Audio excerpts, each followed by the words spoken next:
You know what's weird?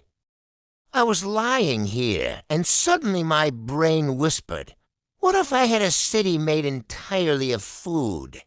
Like, not just a restaurant, not a buffet, a full city. Buildings, roads, parks, everything edible. And of course, I'd be the mayor. The world's first sloth mayor of a city that smells like freshly baked cookies. I tried to tell my brain to shut up and sleep, but it just handed me a fork instead.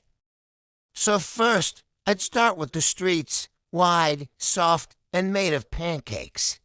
Fluffy enough to walk on barefoot, but not the sticky. Cars would be little croissants rolling around, honking softly like meat meep. Every few blocks, syrup fountains would bubble like city lights. But then I realized, wait, pancake roads in summer? They'd melt into a buttery disaster, so maybe at night. The whole city cools down into a perfect breakfast temperature. A 68-degree syrup breeze. Now that's urban planning.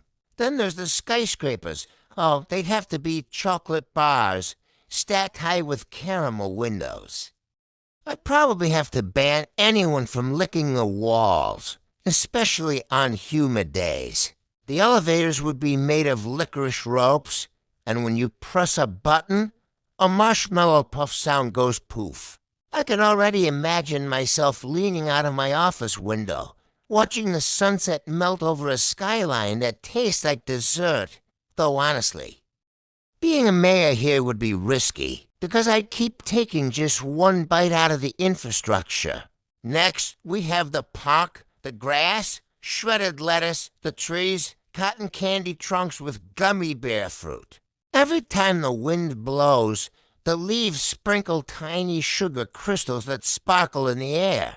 Kids would roll down hills of mashed potatoes, and ducks would swim in gravy ponds. Oh, wait, ducks made of bread rolls. Yeah, they'd float just fine, until some kid gets hungry. Nature would definitely be deliciously endangered. Public transportation would be pure genius. Trains made of sushi rolls, soft, fast, and you can eat your seat if you're late for dinner. The subway, a giant baguette tunnel, and the buses, macaroni-shaped. Just imagine the traffic report. Expect delays on the Spaghetti Expressway due to a Parmesan landslide. My city would have the most chaotic morning commute ever. Half the citizens would be late because they stopped to nibble on the sidewalk. Then the weather. Oh, I'd control that too. Imagine waking up to donut-shaped clouds and a gentle drizzle of maple syrup. Sometimes it'd snow powdered sugar. And when it rained chocolate milk, you'd better believe every kid would run outside with a straw. Of course, there'd be problems, sugar floods, cookie storms, and the occasional tornado made of whipped cream. But honestly, even disasters sound kind of sweet when they taste like dessert. But every city needs rules, so I have to make some weird ones. Rule number 1, no eating your neighbor's house, even if it's made of cheesecake. Rule number 2, anyone caught hoarding bacon gets community service scraping melted cheese off the sidewalks. And rule number 3, all citizens must share their leftovers with the city pigeons, who are, naturally, tiny roasted peanuts with wings. Law and order never tasted this good. The nightlife would be magical. The city would glow from the neon signs made of glowing jelly. Cafes serving warm soup lakes, cookie discos spinning sugar beads, and ice cream lanterns lighting up every street corner.